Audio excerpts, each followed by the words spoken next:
Ladies and gentlemen, good morning and welcome to Gashi's Kaman TV. The issue of renovation of State House is raising eyebrows. The issue of State House being repaired, being renovated every now and then is an issue of concern to Kenyans. In fact, it is one of the headlines in one of the dailies, actually the Daily Nation. Ladies and gentlemen, in this video, I want us to look at the reason why the government has been allocating billions and billions of money to State House. I want us to look at the reason why the government is actually on a spending spree as far as State House renovation is concerned. We saw them actually changing the roof. We have seen them changing the whatever, the tiles, sijui wakaweka sijui nini, wakaweka cabros, wakatoa cabros, sijui so many things, wakaweka sijui rami, ikatolewa, ikawekwa nini. I don't know what this means, ladies and gentlemen. Because if it is renovation, it should be done once and for all. There's nothing bad with renovating a building, because we know State House has been there since the time of the colonialists. So repairing it here and there, it is the normal thing. But actually, this idea of repairing State House, if after every some few months, allocating billions of money, is a cause of concern. In this video, let us look at why State House is being allocated a lot of money. Currently, it is being allocated about 900 million.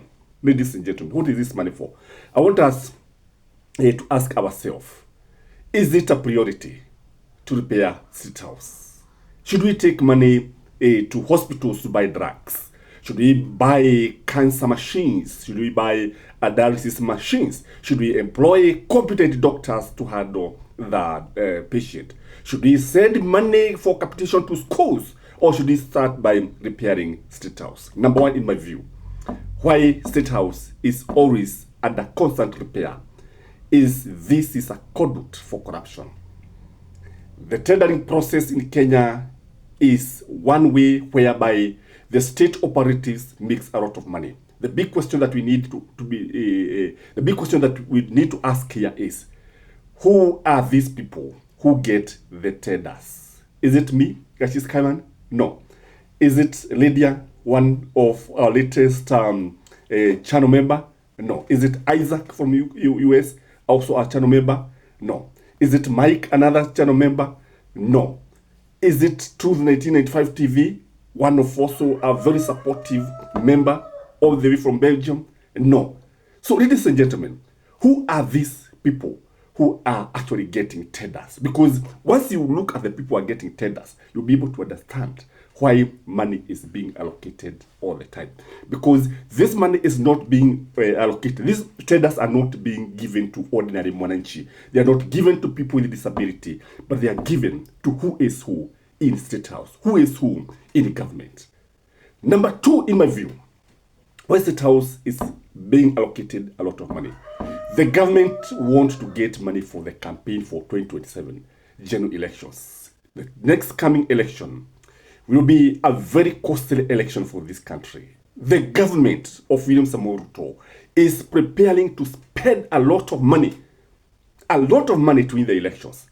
Because you see, they are fearing that they cannot win the election. Looking at the tides, the political tides that are sweeping UDA out of leadership, the government must do everything possible to have as much money as possible. Remember, one way that William Samoei Ruto was able to win the 2022 general elections is because of money.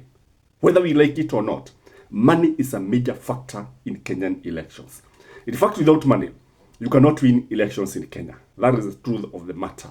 And when you look at it, you realize that that's why everybody want to have the business community supporting you. Everybody want to have the tycoons in this country supporting you. That is why you want to have Uhuru Kenyatta behind you. You want to see Mwagi or Ikwete behind you. You want to see who is who in Kenya behind you.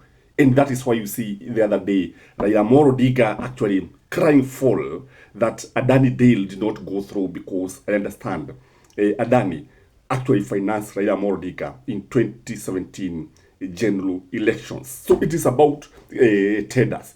The other reason, in my view, why State House is getting a lot of money is because of State House vouchers. They are vouchers. I don't know whether they are vouchers or scavengers. These guys are there to advise the president. These guys are there. And they are always looking for ways to get money. You know, one funny thing about State House is that the Auditor General and the control of budget, they don't have much say as far as the spending of money is concerned in State House.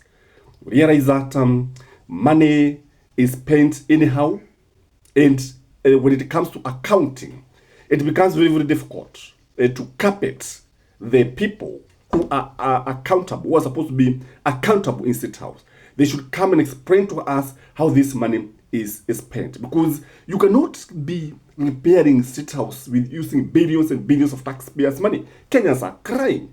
So these guys who comes in the name of advisors, who come in the name of economic advisors, political advisors, communication advisors, advisors about what, agricultural advisors, and there are so many. And State House must look for a way of giving these guys some money. That is the truth of the matter.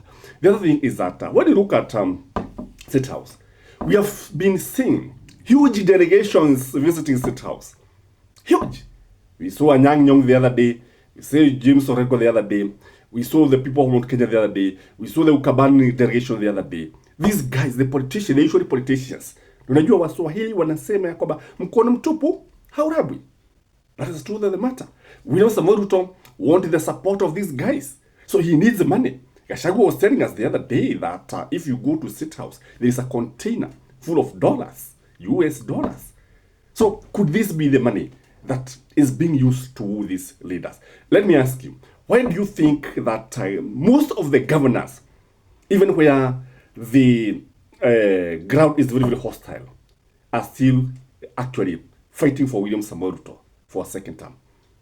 Show me one Mount Kenya governor other than Mutahi, from Nyeri, the governor of Nyeri, who is going against William Samoei Ruto. Just one person. Show one person. So these guys, you see, what I'm saying is that they need to be fed. In fact, I was reading something in Corridors of Power. You know, I have to keep on consulting it there. I was reading Corridors of Power today. I don't challenge you to read it. It was saying that there is a member of parliament who is torn between supporting Rigathi Gachagua and going back to supporting the government. Because according to the Star newspaper, the government, that is, when you talk about the government, you're talking about State House, is the one that feeds him. The man is broke. He's fed by State House. When he comes to Gachagua kuna kitu. Kwa Gachagua tunakula imani. Tunakula imani na tunasonga mbele. Man shall not live on bread alone, but everyone that comes from, is it the Bible or whatever? I'm not very good in verses. So what we are saying here is that this money that we are seeing in State House, this budget allocation that we are seeing in State House is something of concern to many Kenyans. I think there are so many reasons. We cannot exhaust the video. In fact, these factors, we cannot exhaust them in one video.